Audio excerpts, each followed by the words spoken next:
السلام علیکم، بڑی بات کے ساتھ میں ہوں عادل شاہ زیب۔ عرفہ ورد علیہ السلام۔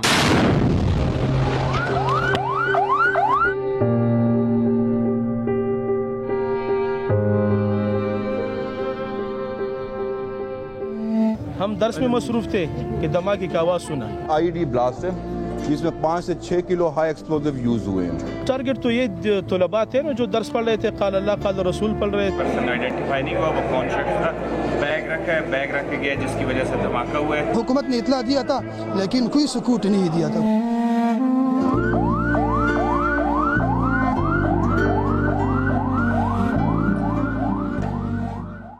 Army public school Peshawar Pakistan کی تاریخ کا ایک اندھوناک واقعہ تھا جسے رہتی دنیا تک نہیں بھلایا جا سکتا۔ دہشت گردوں نے نہتے اسکول کے بچوں کو جس طرح نشانہ بنایا، ناظرین، اس نے نہ صرف پاکستان بلکہ پوری دنیا کو جھنجھوڑ کر ہلا کر رکھ دیا تھا۔ لیکن جہاں اس سانے نے پورے ملک کو شدید غم میں مبتلا کیا، وہیں اس واقعے کے بعد سیاسی اختلافات کو بھلا کر دہشت گردی کے خاتمے کے لیے قومی اتفاق رائے پیدا ہوا، ایک نیشنل ایکشن پلان بنایا گیا جس کے بعد شدت پسندی کے خلاف جنگ میں خاطر خواہ کامیابیاں حاصل ہوئی۔ آج بالکل اسی طرح کا ایک افسوسناک واقعہ پشاور کی دیر کالونی میں عین اس وقت پیش آیا جب مدرسے میں 1100 طلباء کو قرآن کا درس دیا جا رہا تھا اور اسی دوران ایک بم دھماکہ ہوا جس سے 8 معصوم طلباء جان سے ہاتھ دھو بیٹھے اور 100 سے زیادہ زخمی ہوئے۔ اب تک یہ واضح نہیں ہو سکا کہ یہ ظالمانہ کارروائی کس نے کی، لیکن گزشتہ چند کچھ عرصے سے خیبر پختونخوا کے سابقہ جو قبائلی علاقے ہیں اس میں دہشت گردی کے بڑھتے ہوئے واقعات کے بعد یہ واضح تھا کہ کسی سطح پر ملک دشمن قوتیں منظم ہو رہی ہیں۔ جولائی میں کالعدم تحریک طالبان پاکستان کے 6 مختلف گروہوں کے دوبارہ اکٹھے ہونے کی خبروں کے بعد سیکیورٹی فورسز کے خلاف کارروائیوں میں گزشتہ برس کی نسبت غیر معمولی اضافہ دیکھنے کو ملا۔ فاٹا ریسرچ سنٹر کے مطابق صرف جنوری سے جولائی کے درمیان 70 کے قریب حملے کیے گئے، جو 2019 کے مقابلے میں اس کی حملوں کی تعداد دگنی ہے۔ اور اب ایک بار پھر ایک تعلیمی ادارے کو نشانہ بنایا گیا۔ سوال یہ اٹھ رہا ہے کہ ایک طرف پاکستان افغانستان میں امن کے لیے کوششیں کر رہا ہے، دوسری جانب پاکستان میں ہی بدامنی میں اضافہ کیوں ہو رہا ہے؟ کیا یہ دونوں معاملات ایک دوسرے سے جڑے ہوئے ہیں؟ حکومت کے مطابق انڈیا پاکستان کو نقصان پہنچانے کے لیے افغانستان کی سرزمین استعمال کر رہا ہے۔ ایک ہے خدشہ پاکستان میں کہ ہندوستان استعمال کرے گا افغانستان کو ہمارے اوپر انتشار پھیلانا، ہمارے ملک کے اندر ڈی سٹیبلائز کرنے کے لیے۔ لیکن یہاں ہم نے فیصلہ کر لیا جو بھی افغانستان کے لوگ چاہیں گے ہم ان کو بیک کریں گے، ہم ان سے تعلقات اچھے کریں گے، کیونکہ فیوچر اس سارے خطے کا پاکستان اور افغانستان کی ریلیشن شپ، کوآپریشن، تجارت میں ہے۔ کچھ ہی عرصے قبل ناظرین، وزیراعظم کے معاون خصوصی برائے قومی سلامتی ڈاکٹر موحد یوسف نے سانحہ APS کے دہشت گردوں اور انڈیا کے درمیان رابطوں کا بھی انکشاف کیا تھا، اور چند دن پہلے ہی انڈیا کے قومی سلامتی کے جو ایڈوائزر ہیں اجیت ڈوول کا ایک بیان سامنے آیا۔ وہ اگر سنا جائے تو واضح ہوتا ہے کہ انڈیا کی اسٹریٹجی آگے جا کے کیا ہوگی۔ ہم وہیں لڑیں گے جہاں پر آپ کی اچھا ہے، یہ کوئی ضرورت تو نہیں۔ ہم وہیں لڑیں گے جہاں پر سے ہمارے کو خطرہ آ رہا ہے، اور ہم اس کا خطرے کا مقابلہ وہی کریں گے۔ ہم یدھ تو کریں گے، اور اپنی زمین پہ بھی کریں گے اور باہر بھی کریں گے۔ لیکن سوال اٹھ رہا ہے کہ انڈیا کے عزائم تو پاکستان کو معلوم ہے، لیکن بڑھتی سیاسی کشیدگی، اداروں کے درمیان ماضرائی میں کیا پاکستان نے جو امن ایک بڑی قیمت ادا کر کے حاصل کیا، کہیں وہ امن خدا نخواستہ ایک بار پھر کھو تو نہیں جائے گا؟ سانحہ APS کے وقت بھی ماضرائی تھی، سیاسی اختلافات عروج پر تھے۔ اس وقت آج کے وزیر اعظم عمران خان اس وقت دھرنا دیے ہوئے تھے، اب اپوزیشن ایک احتجاجی تحریک پر ہے اس وقت عمران خان نے جو ہے وہ دھرنا ختم کر دیا تھا، آپ کو یاد ہوگا APS سانحے کے بعد، اور سابق وزیر اعظم نواز شریف نے تمام سیاسی اور عسکری قیادت کو اکٹھا کیا، ایک مشترکہ ایکشن پلان مرتب ہوا جس کے نتیجے میں دہشت گردی کا بڑی حد تک خاتمہ کر دیا گیا۔ آج ایک بار پھر دہشت گردی کی ایک نئی لہر سر اٹھا رہی ہے جو ہمیں بار بار بتایا جا رہا تھا کہ وہ آگے جا کے آئے گی اور ملک کا امن و امان خدا نخواستہ خطرے میں ڈال سکتی ہے، بحال ہوتی ہماری جو معیشت ہے اس کو پھر سے کمزور کر سکتی ہے۔ کیا ایسے میں عمران خان اختلافات ایک جانب رکھ کر سیاسی قیادت کو اکٹھا کر پائیں گے اور قومی اداروں کو اس وقت ایک نئے قومی ایکشن پلان پر توجہ دینا جو ہے میرے خیال میں بالکل لازمی ہو چکا ہے، خصوصاً ایک ایسے وقت میں جب FATF کی گرے لسٹ سے نکلنا بھی جو ہے پاکستان پاکستان کے لیے ایک بڑا چیلنج بنتا جا رہا ہے. اور ناظرین انہی تمام معاملات پر بات کریں گے. CCPO پشاور DIG محمد علی خان صاحب ہمارے ساتھ موجود ہیں, جبکہ اسپیکر قومی اسمبلی اسد قیصر صاحب بھی ہمیں جوائن کر رہے ہیں. محمد علی صاحب, ایک تھریٹ الرٹس وغیرہ جو ہیں وہ تو یوزولی ویسے ہی موجود رہتے ہیں, اور بار بار 2-3 ہفتوں سے ہمارے جو ادارے ہیں وہ بھی کہہ رہے تھے کہ جو افغان پیس پروسیس ہے اس کی وجہ سے انٹرنلی پاکستان کو ڈی سٹیبلائز کرنے کی کوشش بھی کی جائے گی. لیکن یہ واقعہ, اس کے بارے میں کیا ایک اسپیسیفک تھریٹ موجود تھا؟ اس مدرسے کے بارے میں آپ سے سننا چاہیں گے. جی تھینک یو. اس مدرسے کے بارے میں تو کسی قسم کا اسپیسیفک تھریٹ موجود نہیں تھا, لیکن ویسے یہ ہے کہ حال میں تھریٹ الرٹس ہمیں موصول ہوئے تھے, اور اس تھریٹ الرٹس مختلف نوعیت کے تھے کہ جی اہم تنصیبات یا لوگوں کو نشانہ بنایا جا سکتا ہے. تو اس کے بعد سے پھر پولیس نے بھی اپنا ہائی الرٹ رکھا ہوا تھا, جس میں ہمارے سرچ آپریشنز اور اسپیشل ناکہ بندیاں, کرایہ داران کی رجسٹریشن, سنیپ چیکنگ, ناکہ بندیاں, ان کا ہم نے سلسلہ شروع کیا ہوا تھا. جی ٹھیک. اور آج پھر یہ افسوسناک واقعہ پیش آئے. ٹھیک ہے. اچھا علی صاحب, ہم نے دیکھا یہ ہے کہ آج سے اگر 2-3 سال پیچھے چلا جائے تو جتنی KP پولیس نے قربانیاں دیں دہشت گردی کے خلاف, بالکل فرنٹ لائن پر تھے ہم اس وقت. ان ساری سیکیورٹی انتظامات کے اور سب کچھ کے باوجود جس طرح ایک دہشت گردی کی لہر پھیلی ہوئی تھی, خدا نخواستہ اب تو کیا اس طرح سے فیل نہیں ہو رہا؟ کیونکہ دیکھیں اس وقت جو ریجنل پالیٹکس ہے, جس طریقے سے افغان پیس پروسیس جا رہا ہے, تو خدشات, انہی خدشات کا اظہار کیا جا رہا ہے کہ خدا نخواستہ اسپیشلی جو خیبر پختونخوا ہے, جو پشاور ریجن ہے, وہ اسی طرف نہ چلا جائے. اس میں جی بات ایسی ہے کہ الحمدللہ ویسے آج کا یہ افسوسناک واقعہ تو ہوا ہے, لیکن اگر آپ مجموعی طور پر سیکیورٹی انوائرمنٹ کی بات کریں پشاور کی, جی بالخصوص, تو پہلے کے مقابلے میں جیسے آپ یہ جو ریفر کر رہے ہیں کہ کچھ سال پہلے جو تھا, ابھی سچویشن اس سے بہت زیادہ امپروو کر گئی ہے. رائٹ. پولیس, باقی لا انفورسمنٹ اور سیکیورٹی فورسز کی مسلسل جاری کارروائیوں کی وجہ سے. اب اس میں یہ ہے کہ یہاں 2020 میں بھی اگر آپ دیکھ لیں تو کوئی بڑا واقعہ دہشت گردی کا پہلے نہیں ہوا. کچھ اور جو واقعات ہوئے تھے وہ بھی الحمدللہ سارے کے سارے ورک آؤٹ ہو کے ٹریس کر دیے گئے ہیں. رائٹ. ایک اور چیز جو ہمیں اپریشیٹ کرنی چاہیے وہ یہ ہے کہ آج یہ واقعہ ہوا ہے, لیکن ساتھ ساتھ بہت سارے یہ ہے کہ ریکوریز ہوئی ہیں, بہت سارے اریسٹ ہوئے ہیں, بہت سارے دہشت گردی کے نیٹ ورک جو ہیں وہ ساتھ ساتھ بریک بھی کیے جاتے رہے ہیں. حال ہی میں ماضی قریب میں بھی پشاور میں, پختونخوا کے دوسرے ایریاز میں. ٹھیک. علی صاحب, اس کا ڈیفینیٹلی ہم آپ کی پوری فورس کو اور خصوصاً آپ کو جس طرح سے آپ کام کر رہے ہیں, مجھے ذاتی طور پر بھی بہت سی چیزوں کا پتہ ہے. یہ جو آج کا اسپیسیفک واقعہ تھا, اس کی رسپانسبلٹی ابھی تک کسی نے کلیم کی ہے؟ آپ کے علم میں کچھ ہے, کچھ اریسٹ وغیرہ, کچھ ریڈز وغیرہ ہوئے ہیں؟ ابھی تک جی رسپانسبلٹی اس واقعے کی کسی نے بھی کلیم نہیں کی ہے. اریسٹ, کوئی فارمل اریسٹ اس کیس کے حوالے سے اسپیسیفکلی نہیں ہوئے ہیں. اچھا. لیکن جب یہ واقعہ ہوا ہے تو اس کے بعد سیکیورٹی الرٹ کو مزید مؤثر کیا گیا ہے, اور اس ایریا میں ہم نے سرچ آپریشن بھی کیا. دیر کالونی اور غزل نواح کے اور علاقے ہیں. اچھا. تفتیش جو ہے وہ بھی ابتدائی مراحل میں ہے, اور اس کا جو کیس ہے وہ باقی CTD نے رجسٹر کیا, وہ اس کی انویسٹیگیشن کر رہے ہیں. پشاور پولیس بھی ان کو اسسٹ کر رہی ہے. ہماری کوشش یہ ہے کہ جلد سے جلد اس کو ٹریس کیا جا سکے, لیکن انویسٹیگیشن چونکہ آج صبح کا یہ واقعہ ہے تو ابھی ابتدائی سٹیج پہ ہے. ٹھیک ہے. اور اس پہ علی صاحب جو یہ بم جو تھا, کیا یہ پلانٹڈ تھا؟ ابھی تو خیر پوری طرح آپ اس کو کنفرم کر پائیں گے, ریموٹ کنٹرول تھا کیا؟ مواد اس میں کتنا یوز ہوا؟ یہ جی صبح 8:30 بجے کا واقعہ ہے. یہ دیر کالونی پولیس اسٹیشن یکتوت کے ایریا میں ایک سپن جماعت مسجد ہے, وہاں اندر یہ ہوا جہاں پہ اس ٹائم درس کا سلسلہ شروع تھا. ٹھیک. اور جو یہ مدرسے کے اسٹوڈنٹس تھے وہ وہاں پہ درس کے لیے بیٹھے ہوئے تھے. اس میں 5 سے 6 کلو گرام تک ہائی ایکسپلوزیو استعمال ہوا ہے اس IED میں جی.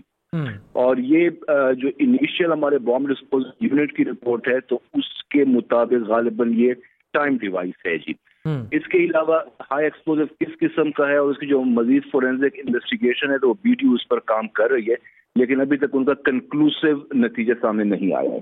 اچھا سر، یہ بھی کچھ میں نے دیکھا کہ تنقید آپ کی فورس پر ایسے ہوئی کہ جی آپ تو کہہ رہے ہیں کوئی اسپیسیفک تھریٹ الرٹ نہیں تھا، لیکن یہ کہا گیا کہ تھریٹ الرٹ بھی تھا اور پولیس نے سیکیورٹی بھی نہیں دی. تو اس کو تھوڑا سا آپ سے کلیریفائی کروانا چاہیں گے کہ ایک تو کیا تھریٹ الرٹ نہیں تھا، اور اس کو اگر تھا تو پھر سیکیورٹی کیوں نہیں فراہم کی گئی؟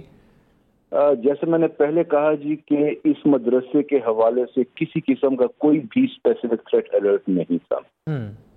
اس کے علاوہ یہ کہ دیکھیں جہاں تک سیکیورٹی کی بات ہے تو اس میں ہر ایک ہمارے اتنے وسائل نہیں ہیں کہ ہر ایک سینسیٹیو انسٹالیشن کو اسٹیبلشمنٹ کو سیکیورٹی فراہم کی جا سکے.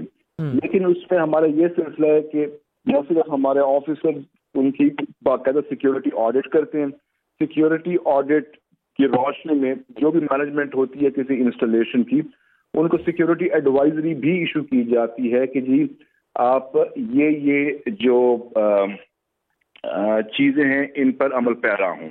اس کے علاوہ ہمارا یہ ایک اس ایریا میں جنرل پیٹرولنگ ہم بڑھا سکتے ہیں اور ہم ایک جنرل وہ سینس آف سیکیورٹی لا سکتے ہیں.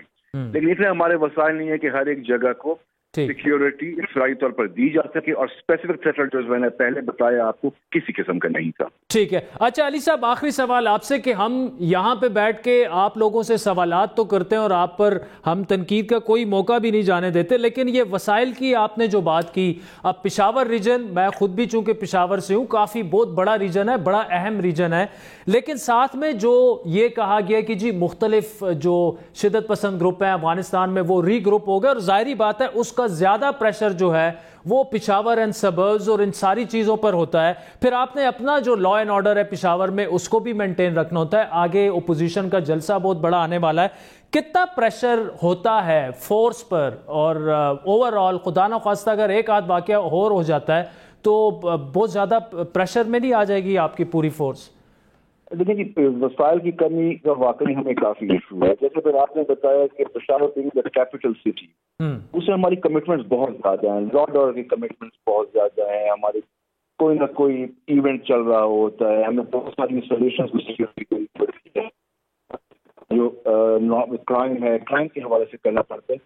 تو جتنی ہماری کمٹمنٹس ہیں، جتنی ہماری رسپانسبلٹیز ہیں، اس کے مطابق جو ہیومن ریسورس ہے اس کی واقعی ہمیں کمی ہے.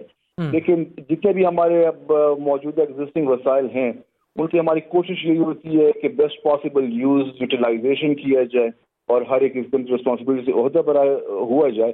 لیکن یس دس از ٹرو کہ جی اس کا ہمیں کافی شارٹیج ہے. ٹھیک ہے. محمد علی خان صاحب، all the best, thank you so much for joining us. ناظرین بات کریں گے اسپیکر قومی اسمبلی جناب اسد قیصر صاحب ہمارے ساتھ موجود ہیں. اسپیکر صاحب پہلے تو ٹائم دینے کا بہت بہت شکریہ. بڑا ایک اندھوناک واقعہ آج پیش آیا، اور اس نے بالکل جو آرمی پبلک اسکول کا ایک واقعہ تھا اس کی آج یاد ایک دفعہ پھر تازہ کر دی. اور جس سے بھی آپ پشاور میں بات کریں تو وہ آپ ان کو افسردہ پائیں گے. پورے ملک میں تقریباً یہی صورتحال ہے. سر، جب ہمیں پتہ ہے کہ جو بیرونی قوتیں ہیں وہ پاکستان کو کس طرح سے کمزور کرنے کی کوششیں کر رہی ہیں، تو اس کے باوجود لگ رہا یہ ہے کہ شاید ہماری جو گورنمنٹ کی جو ایک ہے سیکیورٹی کی طرف جو توجہ ہونی چاہیے وہ اس طرح سے نہیں ہے، کیونکہ انٹرنل ہمارے حالات سیاسی طور پر اتنے ہیں تو وہ توجہ ان کی ڈائیورٹ ہو چکی ہے. کیا کہیں گے سر آپ اس پہ؟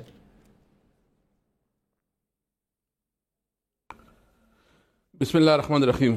سب سے پہلے تو بہت افسوس ہے، اور جو آرمی پبلک اسکول کا واقعہ ہوا تھا اس وقت میں خیبر پختونخوا میں اسپیکر تھا اور خود موقع کا میں نے وزٹ کیا. وہ تکلیف اور وہ ماؤں کی چیخ بکا اور آج کی تکلیف مجھے یقین یہ بالکل کہ جس طرح آپ نے کہا کہ ہر شہری غمزدہ ہے، تو میں آج خود بہت انتہائی تکلیف میں ہوں. مجھے بہت زیادہ ایک ذہنی خوف ملا ہے، کیونکہ ہم بھی بچے رکھتے ہیں، ہمارے بھی بچے ہیں، اس کے ساتھ ہماری جو کمٹمنٹ ہے. ایک بچہ جو ہے نا اس کو اگر تھوڑی بخار بھی ہو جائے تو والدین کو بخار ہوتا ہے. بالکل. اور پھر جن گھروں میں لاشیں گئی ہوں گی اس گھروں کا کیا حال ہوگا. مجھے بہت افسوس ہے، میرے پاس الفاظ نہیں ہے. لیکن میں یہ کہتا ہوں کہ یہ صورتحال جو کہ ایک انٹرنیشنل جو سینیریو ہے جو کہ پاکستان جو ہے نا مختلف مشکلات میں پاکستان کے خلاف مختلف سازشیں ہو رہی ہے، اور خاص کر جو امن پروسیس شروع ہو چکا ہے اس کو سبوتاش کرنے کے لیے اس قسم کے اقدامات ہو رہے ہیں. تو جو یہ کر رہے ہیں، اگر ان کا خیال ہے کہ یہ امن کا پروسیس رک جائے گا، اور یہ جو اس وقت افغانستان اور پاکستان کے درمیان ایک بہت مزید ڈائلاگ شروع ہوئے، یہ اس کی بھول ہے. ہم اپنے بچوں کی حفاظت بھی کریں گے اور ان کا انشاءاللہ جواب بھی دیں گے، اور جو لوگ ہیں اس کو کیفر کردار تک پہنچائیں گے.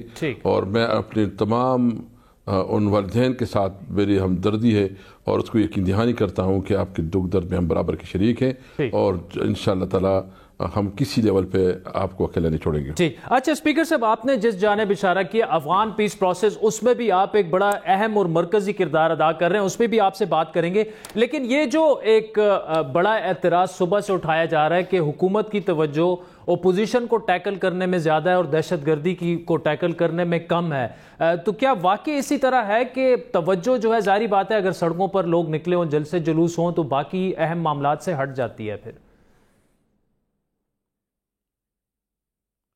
دیکھیے مجھے تو افسوس اس بات پہ، اس پہ تو سیاست کرنی نہیں چاہیے. یہ تو مطلب یہ ملک ہوگا، یہاں امن ہوگی تو پھر سیاست بھی ہوگی، اور یہ ہم سب کا مشترکہ مسئلہ ہے. یہاں اپوزیشن حکومت نہیں ہے، یہ سارے ہم سب نے مل کے اس حالات کا مقابلہ کرنا ہے. تو میں اپوزیشن سے بھی خواہش کروں گا کہ اس چیزوں کو پولیٹیسائز نہ کرے، اور بالکل اس پہ جو ہے نا حکومت اور اپوزیشن کو ایک پیج پہ ہونا چاہیے، اور تاکہ دشمن کو ایک کلیئر میسیج ملے کہ پاکستانی قوم جو ہے نا جب بھی اس کے اوپر کوئی اس قسم کا آزمائش آتی ہے تو پاکستانی قوم جو ہے نا وہ اکٹھی ہو کر حالات کا مقابلہ کرتی ہے. ٹھیک ہے اسپیکر صاحب، افغانستان پیس پروسیس کی آپ نے بات کی کہ اس کو سبوتاش کرنے کی کوششیں جو ہیں وہ کی جا رہی ہیں. ہم نے دیکھا کہ ڈاکٹر عبداللہ کا دورہ ہوا، پھر اس کے بعد حکمت یار صاحب آئے، اور آپ نے بھی بڑی ایک اہم ٹریڈ کی جو کانفرنس ہے، کل بھی وہ تھی اور آج بھی 2 دن اسلام آباد میں وہ جاری رہی. پیس پروسیس کس طرف آپ کو جاتے دکھ رہا ہے؟ یہ جو ایسے واقعات ہیں، جو قوتیں اس کو سبوتاش کرنے کی کوششیں کر رہی ہیں، خدا نہ خواستہ ایسا تو نہیں ہوگا کہ وہ اپنے مقصد میں کامیاب ہو جائیں؟ دیکھیں وہ تو کوشش کریں گے، سپوائلر تو ہے، روگ ایلیمنٹ تو ہے، اور اس کی اپنی انٹرنیشنل ایجنڈے ہیں. لیکن پاکستانی قوم جو ہے نا ہر قسم کے حالات کا مقابلہ کرنا جانتی ہے، اور ہم نے اس حالات کا مقابلہ صبر و استقامت سے کرنا ہے. اور یہ اس قسم کے واقعات جو ہے نا ہمارے ارادے متزلزل نہیں کر سکتے. مجھے امید ہے پیس پروسیس بھی کمپلیٹ ہوگا، مذاکرات بھی ہوں گے، اور افغانستان میں امن قائم ہوگا. اور افغانستان میں امن سے پاکستان میں اور دونوں میں امن جو ہے نا ایک دوسرے کے ساتھ منسلک ہے، اور اس کے ساتھ یہاں تجارت کے، کاروبار کے، روزگار کے نئے مواقع کھلیں گے، نئے مارکیٹس کھلیں گے، نئے ہمیں ڈیسٹینیشن ملیں گی. سینٹرل ایشیا کی ایک بہت بڑی مارکیٹ ہے، ہماری ایکسس ہوگی. تو بہرحال ہم پر امید ہے ہم حالات کا مقابلہ کریں گے انشاءاللہ. تو اس میں اسپیکر صاحب آپ کو آخری سوال آپ سے، پھر آگے بڑھتے ہیں، کچھ سیاسی معاملات پر بھی آپ سے بات کرنی ہے بریک کے بعد. اس وقت پیس پروسیس میں ہرڈل کچھ آپ کو نظر آ رہا ہے، یا آپ سمجھتے ہیں کہ ہرڈلز ہیں لیکن وہ ایزیلی پاکستان اور افغانستان مل کر جو ہے اس پر قابو پا لیں گے اور بات اچھی طرف جائے گی؟ ابھی فی الحال اس میں ہرڈل کیا نظر آ رہا ہے؟ دیکھیں ایشوز جب اس قسم کے معاملات ہوتے ہیں، مطلب آپ کو پتہ ہے کہ یہ مشکل پروسیس ہے. مطلب 40 سال افغانستان میں جنگ ہوا، اور یہ جنگ ان کی بھی 19 سال ہو گئے ہیں. اتنا لمبا عرصہ جو جنگ چلا، تو اس کو مطلب کنکلوڈ کرنے کے لیے ٹائم لگے گا. مس انڈرسٹینڈنگ ہے، ایشوز ہیں، اور اس میں جو ہے نا مذاکرات ہو رہے ہیں، کئی ڈیڈ لاک بھی آ جاتی ہے. لیکن ایک عزم ہو تو مجھے امید ہے کہ یہ چیزیں حل ہو رہی ہیں. لیکن اس وقت سب کے پیچھے جو ہے نا انڈیا اپنا ایک گناؤنا کردار ادا کر رہا ہے. وہ افغانستان میں اپنے لیے رول دیکھنا چاہتے ہیں، حالانکہ اس کا رول کوئی بنتا نہیں ہے. نہ وہ اس کی پڑوسی ہے، نہ اس کے ساتھ اس کی دوسرے رشتے ہیں. افغانستان کدھر ہے اور انڈیا کدھر ہے. تو وہ ایک پتہ نہیں کہاں سے وہ چاہتے ہیں کہ افغانستان میں، یہ افغانستان، ایران، پاکستان جو بارڈر ایریا، چائنا، ہم مل کے جو ہے نا چاہتے ہیں کہ ایک ایسا راستہ نکالے، کیونکہ پڑوسی ہمیشہ پڑوسی ہے، اور ہمارے اس کے ساتھ پھر دینی رشتے ہیں، پھر ہمارے کلچر کے رشتے ہیں، ہمارے بہت دیرینہ رشتے ہیں، تو وہ رشتے کوئی جو ہے نا اس کو ختم نہیں کر سکتی، اس کی غلط فہمی ہوگی۔ تو اس سب کچھ کے پیچھے جو ہے نا انڈیا ہے، اور انڈیا جو ہے نا وہ مختلف آرگنائزیشن کے ساتھ، بین آرگنائزیشن کے ساتھ ملی ہوئی ہے، اور وہ کوشش کر رہی ہے کہ وہ حالات کو جو ہے نا خراب کرے۔ ٹھیک، اسپیکر قومی اسمبلی اسد قیصر صاحب تھینک یو۔ ناظرین ہمارے ساتھ موجود ہیں، ان سے تفصیلی گفتگو جاری رکھیں گے۔ ایک بریک کے بعد پاکستانی سیاست پر بات کریں گے۔ اپوزیشن سڑکوں پر نکل آئی ہے، عمران خان صاحب یہ کہہ رہے ہیں کہ میں اپوزیشن کو بالکل انگیج کرنا چاہتا ہوں، اور اس وقت ضرورت بھی اس بات کی ہے کہ جو ایک سیاسی عدم استحکام کی طرف ملک بڑھ رہا ہے کہ وہ جتنا جلدی ختم ہو سکے، وہ اپوزیشن کے لیے بھی بہتر ہے، حکومت کے لیے بھی بہتر ہے۔ اس پر تفصیلی گفتگو ان سے کریں گے، لیکن ایک بریک کے بعد۔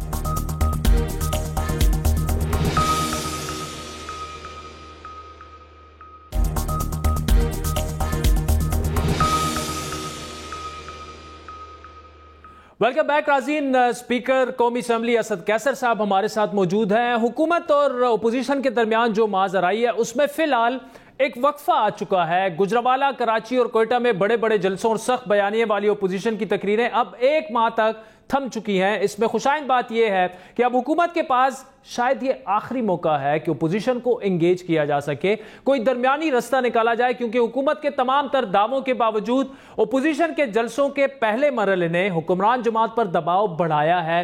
بڑھتی ہوئی مہنگائی، دہشت گردی کی تازہ لہر اور معیشت کی بحالی میں ناکامی اس دباؤ میں مزید اضافہ کر رہے ہیں، جس کا اندازہ ہر ہفتے کی جو کابینہ میٹنگ ہے اس میں ہونے والی بحث سے بھی کیا جا سکتا ہے۔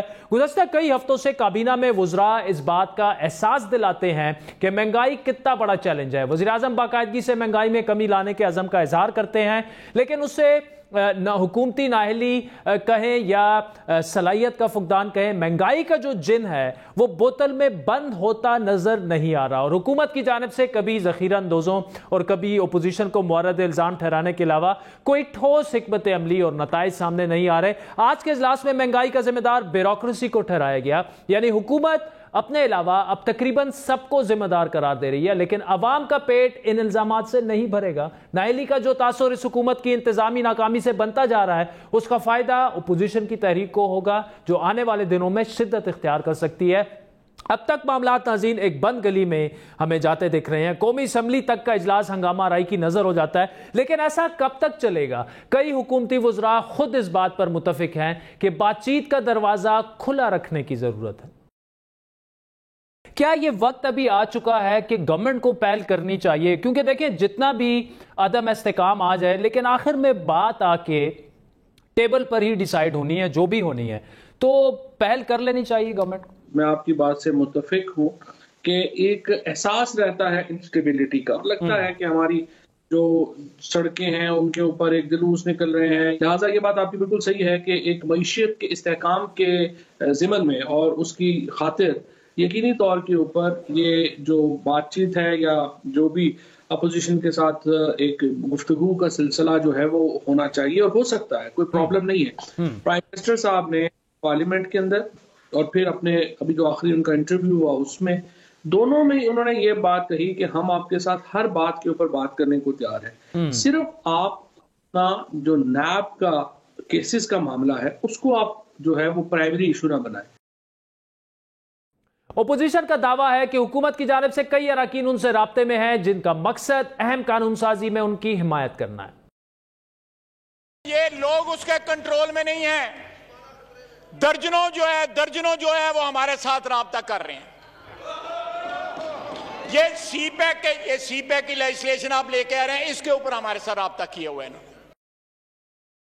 قانون سازی کے معاملات پر تمام تر اختلافات کے باوجود گزشتہ 2 سالوں میں کئی بار اپوزیشن اور حکومت نے اتفاق رائے قائم کیا، جس میں حکومت کی جانب سے قائم ایک کمیٹی نے کلیدی کردار ادا کیا۔ اب بھی 5 وزراء پر مشتمل ایک کمیٹی بنی، لیکن اس کمیٹی کا کوئی کردار نظر نہیں آ رہا۔ ایسے میں بات چیت کون کرے گا؟ وزیر اعظم اپوزیشن رہنماؤں کو جیل میں بند کرنے کا اعلان کر چکے ہیں، اپوزیشن استعفوں کی دھمکی دے چکی ہے، جنوری تک حکومت کی رخصتی کے دعوے وہ کر رہی ہیں۔ اگر بات استعفوں تک پہنچی تو کیا ہوگا اور اسپیکر قومی اسمبلی کیا کریں گے؟ کیا جمہوری اور پارلیمانی سسٹم اس دھچکے کو برداشت کر سکے گا؟ اور حکومت میں موجود اہم لوگ اس وقت کیا سوچ رہے ہیں؟ آئندہ کی حکمت عملی کیا ہوگی؟ اس پر بات کریں گے۔ اسپیکر قومی اسمبلی اسد قیصر صاحب ہمارے ساتھ موجود ہیں۔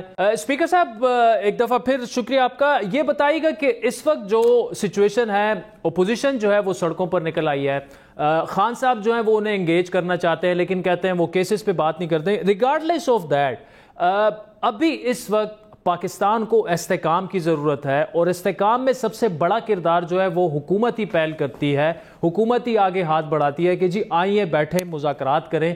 لیکن فی الحال لگ رہا نہیں ہے، جس طرح کا پرائم منسٹر صاحب جو ہیں اگر کہہ رہے ہیں کہ جی نواز شریف صاحب آئیں گے میں ان کو دیکھ لوں گا، تو ایسے تو مذاکرات شروع نہیں ہوتے۔ بحیثیت اسپیکر آپ اس میں کیا رول پلے کر سکتے ہیں؟ دیکھیے اس وقت جو پاکستان کی جغرافیائی حالات ہیں، جو پاکستان کے اس وقت معاشی حالات ہیں اور جو چیلنجز ہیں، تو اس میں تو حکومت اور اپوزیشن کو مل کے اس ایشوز کو ایڈریس کرنا چاہیے۔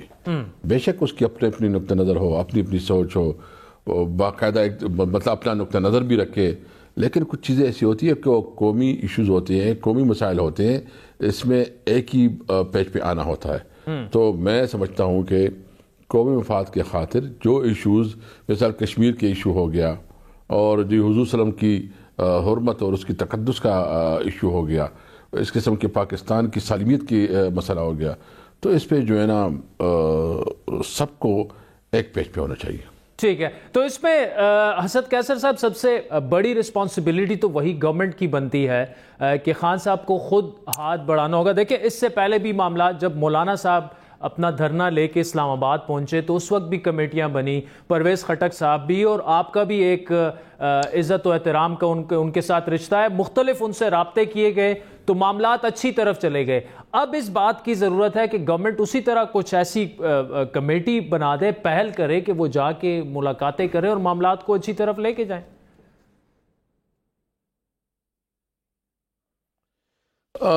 دیکھیں یہ تو میں تو اس وقت کسٹوڈین آف دا ہاؤس ہوں، میرا کردار دوسرا ہے۔ میں جنرل بات کروں گا کہ معاملات کو صحیح معنوں میں اسٹریم لائن کرنے کے لیے، ایشوز کو حل کرنے کے لیے، اور وہ مسائل جو میں نے پہلے بھی کہا کہ وہ قومی نوعیت کے ہیں، اس پہ حکومت اور اپوزیشن کو ایک پیج پہ ہونا چاہیے۔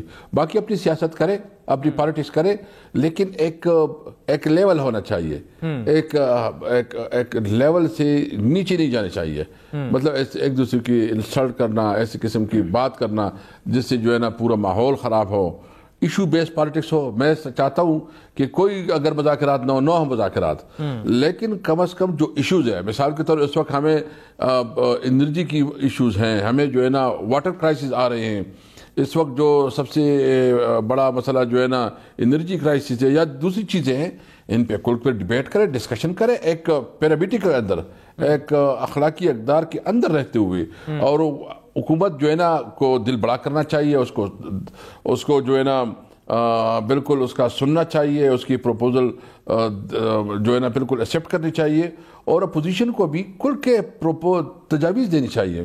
صرف تنقید اور تنقید سے کوئی مسئلہ نہیں حل ہوگا۔ ٹھیک ہے اسپیکر صاحب، بڑی اچھی آپ نے بات کی کہ حکومت کو دل بڑا کرنا ہوگا۔ دیکھیں تحریک انصاف نے بھی اپوزیشن کی اور بڑی کھل کر اور ڈٹ کر کی، جس طرح سے دھرنے وغیرہ بھی ہوئے، اور وہی چیز آج کی اپوزیشن بھی دہرا رہی ہے۔ تو اس وقت ضرورت زیادہ اس بات کی، اور میں بار بار اس چیز کو اس لیے ایمفیسائز کر رہا ہوں کیونکہ حکومت اوپر بیٹھی ہوئی ہے، حکومت کے اختیار میں ہے کہ وہ جا کے ان سے مذاکرات کریں، ان کو انگیج کریں، لیکن فی الحال لگ رہا یہ ہے کہ بالکل حکومت اس کے موڈ میں ہی نہیں ہے۔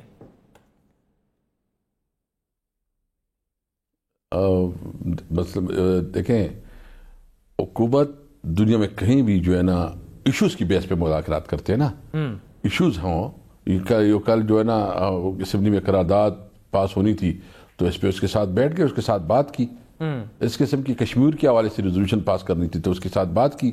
باقی تو حکومت اپنا کام کرتی ہے اور اپوزیشن اس پر تنقید کرتی ہے یا پالیسیز پہ جو ہے نا وہ اپنا نقطہ نظر دیتی ہے۔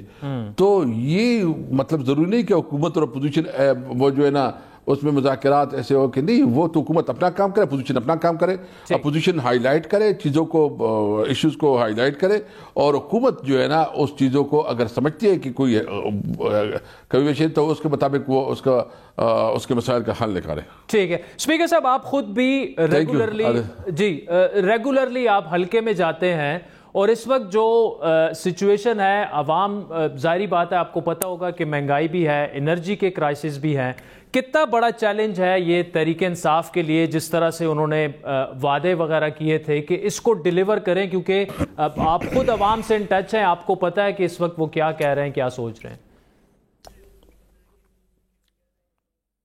دیکھیں بالکل ایشوز تو ہیں. مجھے بتاؤ نا کہ پاکستان کی اکانومی کس حالت میں ملی تھی, اور ابھی شکر الحمدللہ پاکستان کی اکانومی سٹیبل ہو رہی ہے.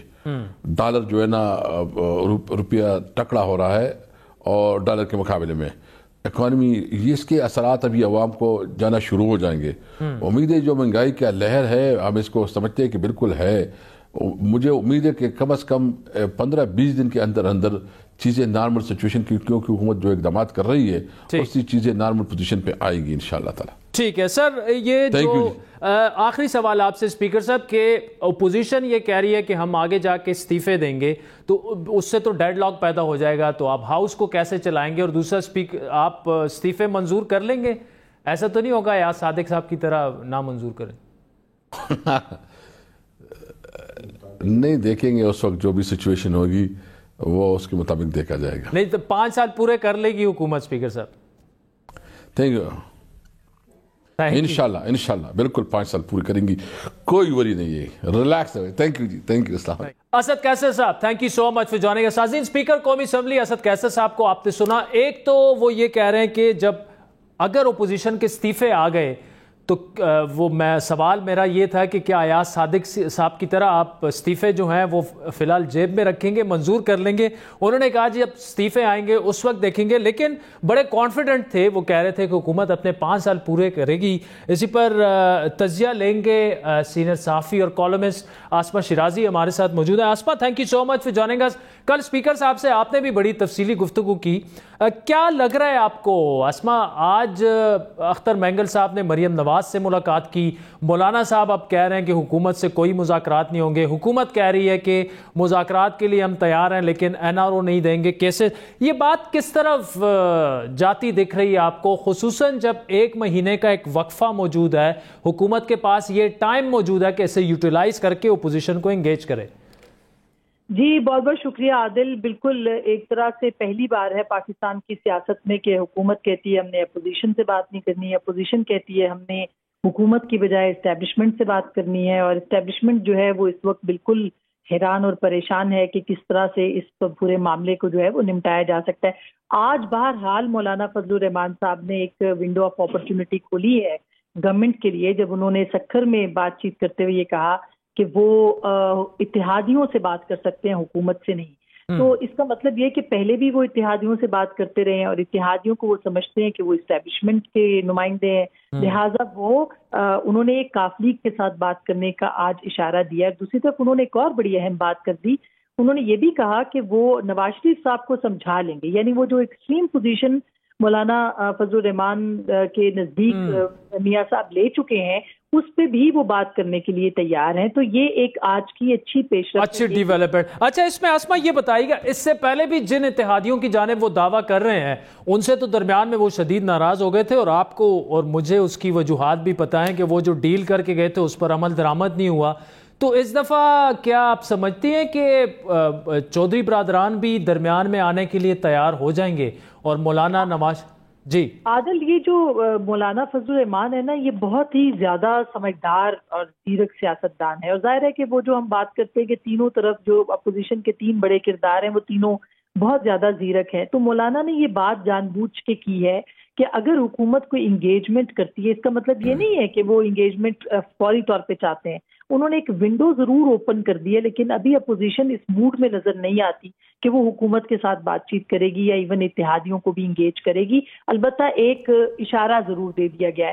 تو ابھی جو ایک مہینے کے بریک کی بات آپ بھی کر رہے تھے کہ 22 نومبر کو انہوں نے اگلا جلسہ رکھا ہے، اس دوران ایک اور آل پارٹیز کانفرنس یا ایک اور کانفرنس کی پلاننگ بھی کی جا رہی ہے، اور اس کے ساتھ ساتھ ایوان کے اندر اور باہر جو پریشر بلڈ اپ کرنا ہے، تو انہوں نے اپنے سارے آپشن جو ہیں وہ سامنے رکھے ہیں، اور کارنر میٹنگز کی بات بھی کی جا رہی ہے. تو میرا خیال ہے کہ اپوزیشن بڑی کلیئر ہے، واضح ہے، اور ان کے پاس جو نیریٹو ہے وہ بھی بڑا اسٹرانگ ہے. گو کہ کاؤنٹر نیریٹو آ رہا ہے کہ اسرائیل اور بھارت کے ساتھ ان کے تانے بانے ہیں، تکون ایک کا ذکر کیا جا رہا ہے، لیکن یہ کوئی بہت زیادہ بائی نہیں کیا جا رہا نیریٹو عوام کی طرف سے. دوسری طرف مہنگائی، جس کے اوپر آج بھی کابینہ کے اندر کافی بحث ہوئی ہے، وہ سب سے زیادہ بڑا مسئلہ ہے، اور اپوزیشن اس کو ابھی چھوڑ نہیں سکتی کسی بھی صورت. ٹھیک ہے. اب آسما آخری سوال آپ سے، لیکن سب سے اہم سوال یہی ہوگا، نون لیگ اس وقت کہاں کھڑی ہے؟ ایک دفعہ پھر باتیں نکلیں کہ 2-3 لوگ جو تھے وہ ملے شہباز شریف صاحب سے، نواز شریف صاحب تھوڑے سے انکمفرٹیبل تھے اس ملاقات کے بعد. اب مولانا صاحب نے جس طرح کا ایک ہنٹ دیا ہے کہ شاید نواز شریف صاحب سے بھی وہ بات کرا سکتے ہیں ان کی. نون لیگ کس طرف جا رہی ہے؟ کیا یہ جو ایک سخت اور وہ بیانیہ ہے ان کو بھی ایک ابھی ریئلائز ہو رہا ہے کہ بڑا مشکل ہوگا لانگ ٹرم میں اس بیانیوں کو آگے لے کر چلنا موجودہ پارٹی کے ساتھ؟ دیکھیے، نون لیگ کے اندر ایک نیریٹو کا فرق تو ہے. کچھ لوگ جو ہیں وہ بہت زیادہ ایکسٹریم پوائنٹ آف ویو نہیں لینا چاہتے یا پوزیشن نہیں لینا چاہتے، اسی لیے کل انہوں نے کوئی پیپلز پارٹی کے حوالے سے بھی پارلیمانی کمیٹی کے اجلاس میں بات کی ہے. لیکن جب ہم اپوزیشن کے مختلف لوگوں سے بات کرتے ہیں، جن میں مختلف جماعتیں ہیں نون اور پیپلز پارٹی کے علاوہ، تو وہ اس بات کے اوپر بڑے فارم دکھائی دیتے ہیں کہ پیپلز پارٹی اسی طرح سے ان کے ساتھ ہے جس طرح سے پہلے دن وہ ان کے ساتھ کھڑی تھی. تو نون لیگ کے اندر بہرحال کچھ ایسے نظریات یا ایسے شخصیات ضرور موجود ہیں جو کہ شہباز شریف صاحب کی مفاہمت کی پالیسی کو فالو کرتے ہیں اور اس پہ یقین بھی رکھتے ہیں. اب اگر یہ جس طرح کی ملاقات کی خبریں آ رہی ہیں، یہ چیلنج خود پی ایم ایل این کو آگے جا کے دیکھنا ہوگا کہ وہ کس طرح سے اس کو نمٹتے ہیں، کیونکہ نون لیگ اگر پوزیشن سے پیچھے ہٹ جاتی ہے، جو کہ فی الحال نظر نہیں آ رہا، لیکن بیانیے کے اوپر اختلافات جو اندرون خانہ موجود ہے، تو میرا خیال ہے کہ وہ ان کے لیے ایک سب سے بڑا چیلنج خود پی ایم ایل این کے لیے ہو جائے گا. اور شاید یہ ایک مہینے کا جو وقفہ ہے، اس کے اندر بہت ساری چیزیں سامنے آ جائیں گی اور سیٹل ڈاؤن بھی سچویشن ہو جائے گی. اور اگر شہباز صاحب کی اس دوران میں کوئی بیل وغیرہ یا ضمانت ہو جاتی ہے، تو اس کا مطلب یہی ہے کہ پی ایم ایل این دوبارہ سے مفاہمت کی جو پالیسی ہے، اپنے سارے کارڈ استعمال کرنے کے بعد اس کے اوپر وہ آ سکتی ہے. لیکن یہ بہت بات کی بات ہے، ابھی تو اپوزیشن جماعتیں جو ہیں وہ پوری طرح سے گیئر اپ نہیں ہوئی ہیں. انہوں نے عوام کو گیئر اپ کرنا ہے،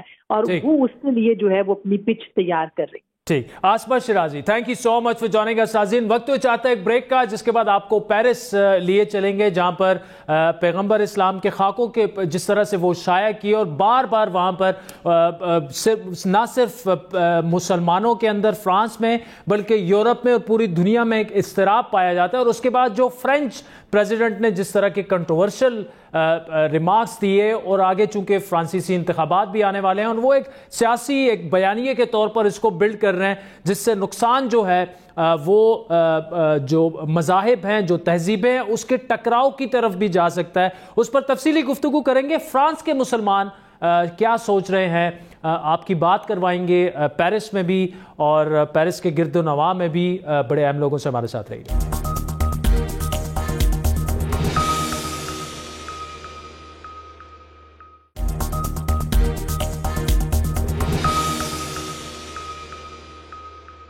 ویلکم بیک. ناظرین، فرانس میں گستاخانہ خاکوں کی اشاعت اور اس مکروہ عمل پر قائم رہنے نے دنیا بھر کے مسلمانوں کو غصے میں مبتلا کر دیا ہے. اس عمل کے بعد سے مسلم دنیا میں فرانس مخالف جذبات بھڑکتے جا رہے ہیں، اور ان جذبات کے اظہار کے لیے مسلم ممالک میں مظاہرے، فرانسیسی مصنوعات کا بائیکاٹ اور فرانسیسی سفیروں کی طلبی اور ملک بدری کا سلسلہ تیز ہو گیا ہے. فرانسیسی صدر ایمینوئل میکرون کے مسلم مخالف متنازع بیانات کی مذمت میں آج سعودی عرب اور ایران بھی سامنے آ چکا ہے. سعودی حکومت کی جانب سے فرانسیسی صدر کے بیان پر شدید تنقید کرتے ہوئے یہ کہا گیا کہ خلیجی ممالک اس بارے میں شدید تحفظات رکھتے ہیں، جبکہ ایران نے فرانسیسی سفیر کو طلب کر کے احتجاج ریکارڈ کراتے ہوئے کہا کہ فرانسیسی صدر انتہا پسندی کو ہوا دے رہے ہیں. دوسری جانب عملی اقدامات کے طور پر فرانسیسی مصنوعات کے بائیکاٹ کا سلسلہ شدت اختیار کر چکا ہے، جو فرانس کے لیے سفارتی کے ساتھ ساتھ تجارتی بحران بھی پیدا کر سکتا ہے. گزشتہ روز ترک صدر رجب طیب اردوان نے قوم سے خطاب میں ان مصنوعات کے بائیکاٹ کا مطالبہ کیا تھا، جس کے بعد ترکی اور فرانس کے درمیان لفظی جنگ بڑھتی جا رہی ہے۔ ایک محتاط اندازے کے مطابق ترکی فرانس سے تقریباً 50 کروڑ ڈالرز کی مصنوعات درآمد کرتا ہے۔ پاکستان کی جانب سے بھی اس حوالے سے شدید رد عمل اب تک سامنے آیا۔ ترک صدر کی طرف عمران خان نے بھی دو ٹوک موقف اختیار کیا اور انہیں کرنا بھی چاہیے تھا۔ گزشتہ روز پاکستانی پارلیمان کی جانب سے متفقہ قراردادیں بھی پیش کر کے فرانس میں ہونے والے عمل کی مذمت کی گئی۔ ایک محتاط اندازے کے مطابق پاکستان نے گزشتہ برس فرانس سے 44 کروڑ ڈالرز کی مصنوعات درآمد کی تھی اور اب پاکستان میں بھی فرانسیسی مصنوعات کے بائیکاٹ کا مطالبہ زور پکڑ رہا ہے۔ آج اپوزیشن کے رہنما مولانا فضل الرحمان نے بھی فرانسیسی مصنوعات کا استعمال ترک کرنے کے اور اس کے علاوہ تجارتی معاہدے ختم کرنے اور پورا ایک ہفتہ روزانہ احتجاج کرنے کا اعلان کر دیا ہے۔ قبول نہیں، یہ فلسفہ ہمیں قبول نہیں ہے، یہ عقل ہمیں قبول نہیں ہے، اور ہم نبی برحق صلی اللہ علیہ وسلم کے ناموس کے لیے ہر قربانی دینے کے لیے تیار ہیں۔ لہٰذا اس حد تک کہ ہم ان کے مصنوعات کا بائیکاٹ کریں اور ہم آئندہ کے لیے ان کے ساتھ جو کاروباری رابطہ ہے وہ توڑ دیں، اور اس کے لیے میں پوری قوم سے اپیل کرتا ہوں، پاکستانی قوم سے اپیل کرتا ہوں کہ آنے والے جمعے سے لے کر اگلے جمعے تک پورا ہفتہ احتجاج ہم منائیں گے، تاکہ ملک کے ہر حصے میں لوگ مظاہرے کریں، احتجاج کریں۔ اس سے پہلے ناظرین، شام اور لیبیا میں ہونے والے مظاہروں کے دوران شام کے شہریوں نے فرانسیسی صدر کی تصاویر کو آگ تک لگائی۔ لیبیا میں فرانس کے پرچم کو نظر آتش کیا گیا۔ مسلم دنیا کی جانب سے اتنے شدید اور مسلسل رد عمل کے باوجود فرانس کی جانب سے تاحال کسی ندامت کا اظہار نہیں کیا گیا، بلکہ فرانس میں مسلمانوں کا عرصہ حیات تنگ کرنے کے لیے ہر طرح کے حربے استعمال کیے جا رہے ہیں۔ پیرس میں تاریخ کے استاد کے قتل کے بعد فرانسیسی حکومت مسلمانوں کے خلاف اقدامات سخت کر رہی ہے، جس میں 120 مکانات کی تلاشی لینا، جبکہ مساجد پر زیادہ کنٹرول جیسے متعدد اقدامات کا فیصلہ کر چکے ہیں۔ یہ معاملہ کہاں جا رہا ہے اور بالخصوص فرانس میں بسنے والے مسلمان اس پر کیا سوچ رہے ہیں؟ پہلے آپ کو وہ دکھاتے ہیں، اس کے بعد فرانس میں مقیم جو پاکستانی صحافی ہیں یونس خان سے اس پر تفصیلی گفتگو کریں گے۔ فرانس میں پریزیڈنٹ میکرون نے جو پچھلے دنوں مسلمانوں نبی پاک صلی اللہ علیہ وسلم کے متعلق بات کی ہے، ہم اور پوری دنیا میں مسلمان اور ہم فرانس میں بحیثیت مسلمان ہم اس کو کنڈیم کرتے ہیں، اور جو انہوں نے بات کی ہے وہ یہاں پہ مسلمان دوسری قومیت ہیں، مسلمان دوسرے مذہب میں ہیں، دوسرے سٹیج پہ ہیں، اور اس کے باوجود بھی جو ہے نا انہوں نے جو بات کی ہے وہ سب لوگوں کے جذبات کو مجروح کیا ہے۔ ایسے مسلمان جو کسی قسم کی ایکٹیویٹیز میں حصہ نہیں لیتے ہیں، وہ ان لوگوں کے ساتھ بہت بڑی زیادتی ہے، کیونکہ مذہب ہر ایک کا اپنا اس کے اپنے جذبات ہوتے ہیں، اس کے مذہب کے متعلق اپنے خیالات ہوتے ہیں، اور میں سمجھتا ہوں کہ جو انہوں نے یہ بات کی ہے اس کی وجہ سے جو تفریق پیدا ہوئی ہے یہاں کے معاشرے میں، مسلمانوں میں، کرسچن میں اور یہودیوں میں اور یا باقی کمیونٹی میں، یہ میرے خیال میں جو فرانس کے قانون کے خلاف بھی ہے۔ دیکھیں جی، جو صدر میکرون، فرانس کے جو پریزیڈنٹ ہیں میکرون صاحب، انہوں نے جو بیان دیا ہے مسلمانوں کے خلاف، ہم سب لوگوں میں تشویش پائی جاتی ہے، اور انتہا پسندی تو ہر ملک میں ہوتی ہے، لیکن یہاں سے فرانس میں کچھ زیادہ ہی تعصب مسلمانوں کے لیے پایا جاتا ہے۔ تو ہماری یہ دعا ہے کہ اللہ تعالیٰ ہم جتنے بھی یہاں پہ مسلمان بستے ہیں فرانس میں، اور جتنے بھی کمیونٹی پاکستانی ہے یا کشمیری ہے، ہر طبقہ فکر بڑی پریشان ہے کہ اللہ پاک ان سب پہ اپنا کرم کرے۔ یونس خان صاحب، thank you so much for joining us. بڑا شدید رد عمل آ رہا ہے جو کچھ فرانس میں ہوا، اسپیشلی جو ایمینول میکرون ہیں ان کی طرف سے جس قسم کی سٹیٹمنٹس آ رہی ہیں، آپ سے یہ جاننا چاہیں گے کہ فرانس کے جو مسلمان ہیں وہ اس وقت کیا سوچ رہے ہیں؟ خبریں اچھی نہیں آ رہی کہ وہ خوف بھی محسوس کر رہے ہیں، آپ سے سننا چاہیں گے۔ آپ اس وقت پیرس سے ہمارے ساتھ براہ راست موجود ہیں۔ دیکھیں، یہ جو گستاخانہ حق ہیں یہ پہلی دفعہ نہیں ہوئے ہیں، یہ یہاں پہ تواتر سے اس کا ایک سلسلہ جاری ہے، لیکن جو مسائل پیدا ہوئے ہیں جو کہ حالیہ تقریر تھی صدر ایمینول میکرون کی، جو فرانسیسی صدر کی، اس کے بعد سے زیادہ کشیدگی بڑھی ہے، اور جو مسلم کمیونٹی ہے اس کے تحفظات زیادہ اور تشویش پیدا ہوئی ہے، اور اس کی وجہ یہ تھی کہ یہاں پہ 65 سے 70 لاکھ کے قریب مسلم آبادی ہے، یہاں پہ اسلام دوسرا بڑا مذہب ہے، لیکن یہاں پہ اگر کسی بھی انتہا پسندی کے واقعے کی کسی فرد واحد کے واقعے کو آپ پورے اسلام کے ساتھ جوڑتے ہیں تو اس حوالے سے جو ہمارے مسلمان کمیونٹی کے لوگ ہیں ان میں اس حوالے سے انتہائی زیادہ تشویش پائی جاتی ہے. یہاں پہ کمیونٹی نے ہمیشہ کوئی بھی دہشت گردانہ فعل ہوئی ہے تو وہ اس پہ انہوں نے نہ صرف پروٹیسٹ کیا ہے بلکہ اس کی مذمت بھی کی ہے. لیکن صدر نے جو بیان دیا ہے اس میں انہوں نے نہ صرف پورے مسلمانوں کو مخاطب کر کے جس طرح بات کی تھی اس سے ان کے جذبات. اچھا یونس صاحب یہ بتائیے اس کے علاوہ کیا اقدامات کیے گئے، خصوصاً جیسا آپ نے پہلے میں نے سوال کیا کہ مساجد کے کنٹرول کے حوالے سے خبریں آئیں، ان رپورٹس میں بھی کچھ صداقت ہے؟ دیکھیں جب یہاں پہ آپ کو جیسے میں نے بتایا کہ یہاں پہ مسلم کمیونٹی بہت زیادہ ہے، یہاں پہ مساجد بھی بہت زیادہ ہیں، تو مساجد کے حوالے سے یہ قانون سازی اب یہ کرنے جا رہے ہیں اور ان کا یہ کہنا ہے کہ ریاست کو اپنے آپ کو مذاہب جو یہ پہلے حکومت کچھ ایڈ بھی دیتی تھی مساجد کو اس حوالے سے بھی بند کریں گے اور وہ یہ دیکھیں گے کہ کسی مساجد میں اگر انتہا پسندی ہو رہی ہو، اس کی ترویج ہو رہی ہو تو اس حوالے سے بھی سختی کریں گے. یہاں پہ پیرس کے نواح میں ایک مسجد ہے پانتا مسجد، وہاں سے کچھ ایسے سوشل میڈیا بیانات جاری ہوئے ہیں جس پر حکومت فرانس نے ایکشن لیا اور اس مسجد کو بھی بند کیا. ایک اور یہاں پہ ہمارے ایک پاکستانی مسجد ہے جو کہ ویجی لیبل میں واقع تھا، اس کی امام نے سوشل میڈیا پہ کچھ کہا تو گرفتاریاں آئی ہیں، اس حوالے سے اس پاکستانی امام کو گرفتار کیا گیا. تو وہ ان لوگوں کو جو کہ سوشل میڈیا پہ یا کہیں پر بھی تھوڑی سی انتہا پسندی کے حوالے سے بیانات دیتے ہیں تو اس پر حکومت نے بہت سخت اقدامات. اچھا یونس صاحب، جو پریزیڈنٹ میکرون کے بیان کے بعد پوری دنیا میں اسلامی حکومتوں کی جانب سے سخت رد عمل آیا، سرکاری سطح پر بھی فرانس کے پروڈکٹس کے بائیکاٹ کی بات ہوئی، جس کے بعد ایسا لگا کہ فرانس کی جانب سے اپیل کی گئی کہ جی آپ نہ بائیکاٹ کریں. کیا وہاں پر کچھ آفیشلز جو ہیں یا جو آپ میڈیا دیکھ رہے ہیں گورنمنٹ کوئی دباؤ بھی محسوس کر رہی ہے؟